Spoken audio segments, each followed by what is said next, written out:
गुज़िश्ता दिनों Islamabad high court के 6 जजेस साहिबान ने इदारों पर इल्जाम आयद करते हुए चीफ जस्टिस ऑफ पाकिस्तान को एक खत लिखा, जिसमें कहा गया कि इन्हें अदालती मामलात आजादाना तौर पर चलाने नहीं दिया जा रहा और इदारे इन पर दबाव डाल रहे हैं। इस खत के मौसूल होते ही जजेस का फुल कोर्ट इजलास मुनक्किद हुआ और आईनी व कानूनी हैसियत का जायजा लिया गया।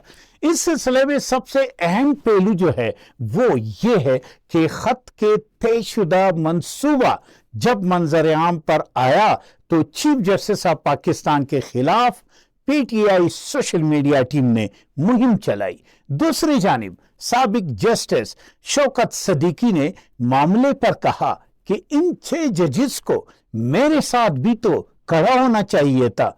बहरहाल इन इल्जामात के बाद इंसाफ का तकाजा तो ये है कि ये 6 जजेस साहिबान इस मसले के हल होने तक खुद को अदालती फैसला साजी से अलग करें। ताहम इस बात की हकीकत अवाम के सामने जरूर आनी चाहिए कि ये दबाव है या लगाव है।